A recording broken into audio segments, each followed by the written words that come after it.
سے یہ بتا رہے ہیں کہ زندگی اور موت کا معبود بھی اللہ ہے، اور یہ بتا رہے ہیں کہ آخرت میں تم اٹھائے جاؤ گے مرنے کے بعد، ثم یحیین، وہ مجھے زندہ کرے گا۔ اس کے بعد فرمایا کہ والذی اطمع ان یغفر لی خطیئتی یوم الدین، کہ مجھے امید ہے اس کی ذات سے، میں امید لگاتا ہوں کہ ان یغفر لی خطیئتی یوم الدین، کہ جو مجھ سے بھول چوک ہو جاتی ہے، جو کچھ خطائیں ہو جاتی ہیں، جو گناہ ہو جاتے ہیں، اللہ رب العالمین مجھے قیامت کے دن ان خطاؤں سے مجھے درگزر فرمائے گا۔ ابراہیم علیہ السلام کے طریقے سے تقویٰ، للہیت، اللہ کے لیے محبت، آخرت پر یقین جیسا مسلمانوں کو ہونا چاہیے، ایک طریقے سے اس آیت میں چھلک کر سامنے آ گیا کہ اللہ کی محبت سے کتنا بھرا ہوا دل ہے اور آخرت کی کتنی فکر ہے آپ کو۔ ہمارا سب سے بڑا مسئلہ کیا معلوم مسلمانوں کا؟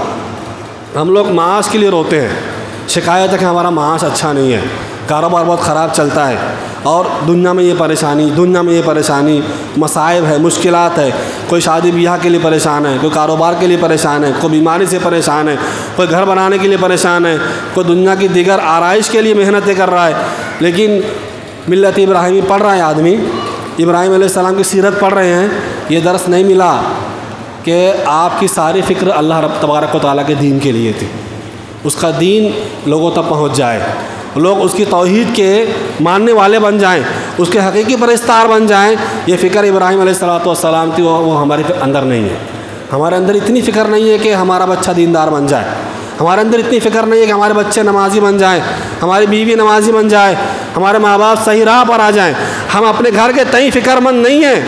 ہم سمجھتے ہیں کہ اللہ کی مدد ہمارے حق میں آنی چاہیے۔ کیسے آگے بتائیے آپ؟ ملت ابراہیمی آپ کے اندر اس فکر پیدا کرنا چاہتی ہے کہ آپ دنیا کے لیے نہ روئیں، دنیا کی کسی چیز پر تعصف نہ کریں، افسوس نہ کریں کہ ہمیں فلاں چیز نہیں ملی۔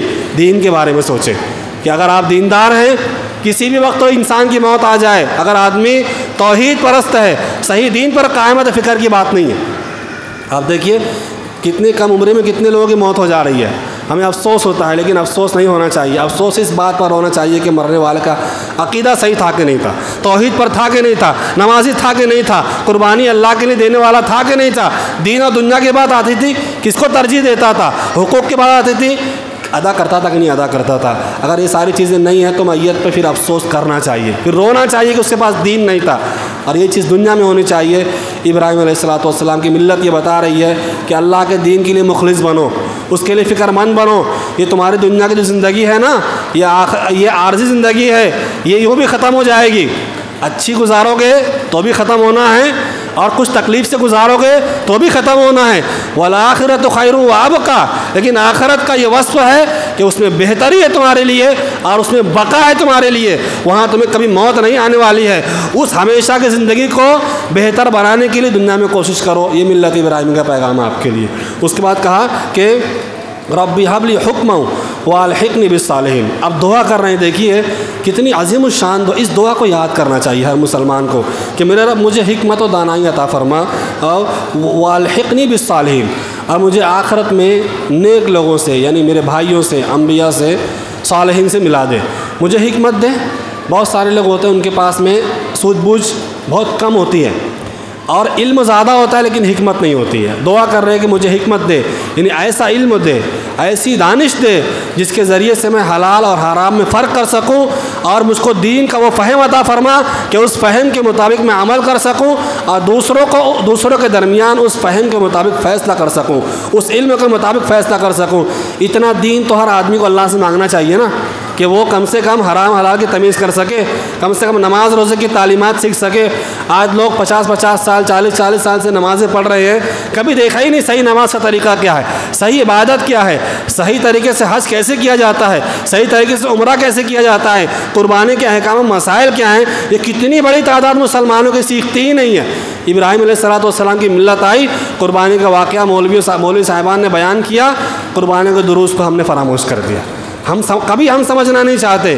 ہماری دین سے بیزاری ہمیں اس بات کی طرف اشارہ کرتی ہے کہ تمہاری ہلاکت کی علامت ہے، تم سدھرو گے نہیں، اپنے آپ کو بدلو گے نہیں، اللہ ایسی قوم لائے گا جو تمہاری طرح نافرمان نہیں ہوگی، اس کے دین سے بیزار نہیں ہوگی، اس سے محبت کرنے والی ہوگی، اس کے نبی کی سچی اتباع کرنے والی ہوگی، اس کے نبی کے دین کو صحیح معنوں میں ماننے والی ہے، دوسروں تک پہنچانے والی ہوگی۔ اللہ تم کو بدل دے گا اگر تم اپنے آپ کو نہیں بدلو گے تو کہا کہ ربی حبلی حکمہ، میرے رب مجھ کو حکمت و دانائی عطا فرما، والحقنی بالصالحین، مجھے صالحین سے ملا دے۔ آدمی جب دعا کرے اور آخرت کے متعلق کوئی بات مانگے، اگر وہ اردو زبان میں دعا کر رہا ہے تو اس کو یہ دعا ضرور مانگنا چاہیے کہ اللہ تعالیٰ مرنے کے بعد نیک اور صالح لوگوں میں جگہ عطا فرمائے۔ آدمی جب یہ دعا کرے گا، اس کے دل میں یہ احساس پیدا ہوگا نا کہ واقعی انبیاء، صدیقین، شہداء، صالحین، ان کے یہاں ان کے ساتھ رہنا، کیا میری نیکیاں ویسی ہے؟ نہیں ہے، لیکن آپ کی نیکیاں نہیں، آپ کی دعائیں، آپ کی اچھی نیت، آپ کی اچھی سوچ آپ کو ان کے مرتبے پر پہنچا سکتی ہے۔ ان کا ساتھ، ان کی سنگت آپ کو مل سکتی ہے اگر آپ نے اللہ سے دعا کی، اس لیے کہ آپ کا عمل میں اتنی طاقت نہیں ہے تو کیا ہوا؟ اللہ تعالیٰ کی رحمت بہت وسیع ہے، اس نے خود یہ کہا ہے کہ اس کی مغفرت کشادہ ہے، اس کی رحمتیں بہت وسیع ہیں اور وہ سارے بندوں کو بہت کچھ دے سکتا ہے، شرط یہ کہ ہم مانگے تو اللہ تعالیٰ سے۔ رب هب لی حکما والحقنی بالصالحین واجعل لی لسان صدق فی الآخرین۔ پھر کہا کہ میرے رب میرا ذکر خیر میرے بعد والوں میں باقی رکھ۔ آپ قربانی کر رہے ہیں، ہر سال جب قربانی کا موقع آتا ہے ہم یاد کرتے ہیں ابراہیم علیہ السلام کو، ان کی ضروریتوں کو یاد کرتے ہیں۔ جو لوگ حج کرنے کے لیے جاتے ہیں وہاں تلبیہ پکارتے ہیں، صفا مروہ کی سعی کرتے ہیں، خانہ کعبہ کا طواف کرتے ہیں، مقام ابراہیم کے پاس جاتے ہیں، یہ ساری جو چیزیں ہیں یہ ابراہیم علیہ السلام کی ان دعاؤں کا نتیجہ ہے کہ اللہ نے بعد والے لوگوں میں ان کا ذکر خیر باقی رکھا۔ آپ کا ذکر خیر بعد والوں میں کیسے باقی رہے گا؟ اس میں بھی رہنمائی کی علماء نے۔ اگر آپ سنت پر عمل کرتے ہیں، آپ کا عقیدہ سنت کے مطابق، آپ کے اعمال سنت کے مطابق، تو اللہ تعالیٰ آپ کے مرنے کے بعد آپ کا ذکر خیر باقی رکھے گا۔ اگر آپ بدعت کرتے ہیں، بدعتیں پھیلا رہے ہیں، سنت کے خلاف عمل کر رہے ہیں، تو بدعت کرنے والے آدمی کا خلاف سنت پر عمل کرنے والے آدمی کے ذکر خیر کو اللہ تعالیٰ مٹا دیتا ہے، اس کا ذکر شر باقی رہ جاتا ہے۔ یہ تفصیل کا موقع نہیں ہے۔ اس کے بعد انہوں نے کہا وَجَعَلْنِي مِن وَرَثَةِ جَنَّةِ النَّعِيمِ، کہ میرے رب تو مجھ کو جنت نعیم کا وارث بنا، ان لوگوں میں سے کر دے جو جنت نعیم کے وارث بنے۔ عظیم الشان دعا کرے کہ جنت میں ان کے ساتھ میں کر دے جن کو تو نے جنت کا وارث بنایا ہے۔ اس کے بعد فرمایا وَاغْفِرْ لِي أَبِي، میرے رب میرے باپ کو معاف کر دے، إِنَّهُ كَانَ مِنَ الضَّالِّينَ، وہ گمراہ لوگوں میں سے تھا۔ یہ دعا آپ نے اس وقت کی تھی جب آپ نے اپنے باپ سے یہ وعدہ کیا تھا کہ میں اپنے رب سے آپ کے لیے دعا کروں گا، لیکن جب دعوت توحید کی حجت قائم ہو گئی اور دین کی طرف آپ نے بلا دیا اور یہ واضح ہو گیا کہ آپ کا باپ اللہ تعالیٰ کے نافرمان لوگوں میں سے ہے، تب آپ نے اپنی اس دعا سے دنیا میں برات کا اظہار کر دیا، اور اللہ تعالیٰ نے سورہ توبہ میں اسی بات کو بیان کیا، اور امت کے لوگوں کو، یعنی تمام امت محمدیہ کے لوگوں کو اللہ تعالیٰ نے یہ تعلیم دی کہ اگر آپ کا باپ ہو، آپ کی ماں ہو یا دیگر مسلمان ہو، اگر وہ اس حالت میں وفات پاتے ہیں کہ انہوں نے شرک کیا، یعنی شرک اکبر کیا، تو کسی مسلمان کے لیے جائز نہیں ہے کہ وہ ان کے حق میں بخشش کی دعا کرے۔ یہ دلیل ہے کہ ملت ابراہیمی سے آدمی کو یہ سبق سیکھنا چاہیے کہ اس کی موت کم سے کم شرک کے ساتھ نہ ہے، توحید پر اس کی موت ہے۔ پھر کہا کہ وَاغْفِرْ لِي أَبِي إِنَّهُ كَانَ مِنَ الضَّالِّينَ وَلَا تُخْزِنِي يَوْمَ يُبْعَثُونَ، آنکھ میں آنسو آ جانے چاہیے دعا کو سننے کے بعد کہ رب العالمین تو اس دن مجھے رسوا نہ کرنا جس دن لوگ اٹھائے جائیں گے۔ ہمیں فکر ہوتی ہے نا دنیا میں، ہمارے دروازے پولیس نہ آئے، ہمیں کوئی گھر سے گلا پکڑ کے، گلچھنٹی پکڑ کے باہر نہ نکالے، ہماری دنیا میں رسوائی نہ ہو، کوئی ہم سے باز پرس نہ کرے۔ کبھی آپ نے آخرت کے بارے میں سوچا؟ جب سارے لوگ حاضر ہوں گے، کیا آپ کا عمل ابراہیم علیہ السلام کے عمل کا جیسا ہے؟ پوری زندگی قربان کر دیا آپ نے، کوئی گوشہ ابراہیم علیہ السلام کی ملت کا، زندگی کا ایسا نہیں بتا سکتے کہ آپ دنیا کی طرف مائل ہوئے۔ قربانی دینے کی بات آئی، جہاں اللہ نے جیسا مطالبہ کیا ویسے اس مطالبے پر آپ پورے اترے۔ فَأَتَمَّهُنَّ، اللہ نے کہا کہ آپ ہر آزمائش میں پورے اتر کر آپ نے بتایا۔ اس کے بعد اللہ سے دعا کر رہے ہیں کہ رب العالمین جس دن لوگ اٹھائے جائیں گے، انبیاء ہوں گے، نیک لوگوں کے، برے لوگ بھی ہوں گے، تو اس اٹھائے جانے والے دن مجھ کو ذلیل و رسوا نہ کرنا۔ وَلَا تُخْزِنِي يَوْمَ يُبْعَثُونَ، اس دن رسوا نہ کرنا جس دن لوگ اٹھائے جائیں گے۔ یوم لا ينفع مال ولا بنون، جس دن نہ مال فائدہ دے گا نہ بیٹے فائدہ دیں گے، الا من اتى الله بقلب سلیم، فائدے والا شخص، نفع اٹھانے والا آدمی اس دن کون ہوگا؟ جو قلب سلیم لے کر جائے گا۔ قلب سلیم کسے کہتے ہیں؟ قلب مانے دل، سلیم ایسا دل جو صاف ستھرا ہو، شرک سے، بدعات سے، شکوک و شبہات سے، معصیت اور گناہوں سے، حرام سے، اس طرح کے تمام گندے امور سے پاک و صاف ہو، اور اس کی ضد کیا بنی؟ جب ان برائیوں سے پاک ہو، مطلب اللہ کی توحید سے مزین ہو، اس کی محبت سے بھرا ہوا ہو، اس میں تقویٰ ہو، اور وہ اللہ تعالیٰ کے لیے اخلاص سے مزین ہو، اللہ تعالیٰ کی محبت میں ہر چیز کو قربان کر دینے کے جذبے سے مزین ہو، تو یہ چیز کیا بنے گی بندے کے لیے؟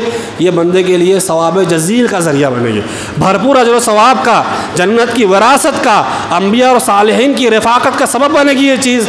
لہٰذا آدمی کو سوچنا چاہیے کہ اس کا قلب پاک و صاف ہے کہ نہیں ہے، اس کا قلب سلیم ہے کہ نہیں ہے۔ اس کے بعد اللہ تعالیٰ نے فرمایا کہ وَأُزْلِفَتِ الْجَنَّةُ لِلْمُتَّقِينَ، کہ جنت جو ہوگی یہ متقین کے قریب کر دی جائے گی۔ وَبُرِّزَتِ الْجَحِيمُ لِلْغَاوِينَ، جہنم لوگوں کے لیے ظاہر کر دی جائے گی۔ دونوں کے معنی میں فرق ہے۔ اللہ نے فرمایا کہ جنت قریب کر دی جائے گی۔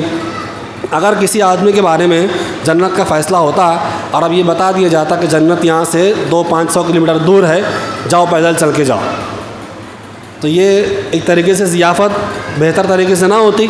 اللہ نے فرمایا متقین کے جنت کا، یہاں جنت کا فیصلہ ہوا، وہاں جنت لا کے سامنے رکھ دی جائے گی۔ یہ ان کی ضیافت کا ایک انداز ہوگا اللہ تبارک و تعالیٰ کی طرف سے، یہ اللہ کی طرف سے عظیم الشان مہمانی ہوگی۔ لہذا جو چاہتا ہے کہ اللہ اس کی مہمانی ایسے فرمائے، اس کو چاہیے متقی بنے، اللہ کا تقویٰ، اس کا خوف اپنے دل میں بٹھائے، گناہوں سے توبہ کرے، گناہوں سے دوری اختیار کرے، جو گناہ ہو جاتے ہیں اس پر اصرار نہ کرے، اس پر جمع ہوا نہ رہے، اس پر ثابت قدمی اختیار نہ کرے، بار بار اللہ کی طرف پلٹنے والا بنے۔ اس کے بعد کہا کہ وَبُرِّزَتِ الْجَحِيمُ لِلْغَاوِينَ، جہنم سامنے ظاہر کر دی جائے گی۔ جب میدان محشر میں جہنم لائی جائے گی، 70,000 اس کی لگامیں ہوگی، 70,000 فرشتے تھامے ہوئے ہوں گے اس کو، اور جہنم کی ایک اس کی گردن اور منہ ہوگا۔ جب وہ باہر نکالے گی اور جب اس میں سے یعنی چیخے گی، چنگھاڑے گی، تو پورے میدان محشر کے جو لوگ ہوں گے وہ دہشت میں مبتلا ہو جائیں گے۔ یہ ایک طریقے سے عذاب سے ضیافت کی جائے گی ان لوگوں کی جو اللہ تعالیٰ کے نافرمان ہوں گے۔ اس کے بعد اللہ تعالیٰ نے آگے لوگوں سے کہا ہے کہ جو گمراہ لوگ تھے، بہت سی باتیں کہی ہے کہ تم جن کو اللہ کے علاوہ پکارتے ہو، کیا وہ تمہاری وہاں مدد کر سکیں گے؟ اس کے بعد اللہ تعالیٰ نے فرمایا فَمَا لَنَا مِن شَافِعِينَ، جب مشرکین کا عذاب وہاں طے ہو جائے گا، عذاب کو دیکھ لیں گے، تو اللہ تعالیٰ کہہ رہا ہے کہ وہ کہیں گے آج ہمارے لیے کوئی سفارشی نہیں ہے۔ دنیا میں تو بہت سارے لوگ سفارش کرنے والے، چھڑانے والے، تعاون کرنے والے اور مدد کرنے والے لوگ آ جاتے ہیں، زندہ لوگ، لیکن وہاں اللہ تعالیٰ کے یہاں کوئی سفارشی نہیں ہوگا۔ وَلَا صَدِيقٍ حَمِيمٍ، اللہ نے خاص طور پر یہ بات ذکر کی ہے، کوئی مخلص دوست، گرم جوش دوست، آدمی کے لیے مر مٹنے والا، وہاں اللہ تعالیٰ کے یہاں کام نہیں آئے گا۔ پھر کیا ہوگا؟ فَلَوْ أَنَّ لَنَا كَرَّةً أَن نَّكُونَ مِنَ الْمُؤْمِنِينَ، انسان وہ کوشش کرے، چاہے گا، وہاں خواہش کرے گا کہ کاش کہ دنیا میں دوبارہ مجھے لوٹا دیا جاتا تو میں مومنین میں سے ہو جاتا، لیکن وہاں ایسا نہیں ہوگا۔ اللہ تعالیٰ نے فرمایا إِنَّ فِي ذَلِكَ لَآيَةً وَمَا كَانَ أَكْثَرُهُم مُؤْمِنِينَ، اس میں تمہارے لیے نشانیاں ہیں، لیکن اکثر لوگ ایمان نہیں رکھتے۔ وَإِنَّ رَبَّكَ لَهُوَ الْعَزِيزُ الرَّحِيمُ، بے شک آپ کا جو رب ہے وہ غالب ہے اور حکمت والا ہے، اس کا ہر کام حکمت پر مبنی ہے۔ ہم جب جانور قربان کرنے جا رہے ہیں، ذبح کرنے جا رہے ہیں، تو ہمارے اندر ایمان میں وہ تازگی پیدا ہونی چاہیے، ہمارے اندر ملت ابراہیمی کا وہ شوق و جذبہ آنا چاہیے۔ ہم جب جانور قربان کر رہے ہیں اس جذبے کے ساتھ قربان کریں کہ اللہ نے ہم کو جن جن چیزوں کو قربان کرنے کا حکم دیا ہے ان میں بہت بڑی چیز ہماری انا ہے، ہمارے نفسی خواہشات ہے، باپ دادا کا مسلک ہے، سماج اور معاشرے میں موجود شرک ہے، بدعت ہے، خرافات ہیں، برائیاں ہیں، ان کو اللہ نے قربان کرنے کا ہمیں حکم دیا ہے۔ ہم آج جانور ذبح کر رہے ہیں، قربان کر رہے ہیں، ہم اس کو بھی اللہ تعالیٰ کے لیے قربان کریں گے تو اللہ تعالیٰ پھر آپ کی بھی ضیافت فرمائے گا، اللہ تعالیٰ درجے کو بلند کرے گا، ایسے ہی جیسے ابراہیم علیہ السلام کے درجے کو اللہ نے بلند کیا۔ اللہ تبارک و تعالیٰ سے دعا ہے وہ ہمیں نیک عمل کی توفیق عطا فرمائے، ہمیں دنیا اور آخرت دونوں جگہ کی سعادت نصیب فرمائے، دین کے تئیں ہمارے اندر محبت پیدا فرما دے، اور ہمیں اور ہمارے والدین کو بخش دے۔ دنیا میں جو لوگ پریشان حال ہیں اللہ تعالیٰ ان کے پریشانی کو دور فرما دے۔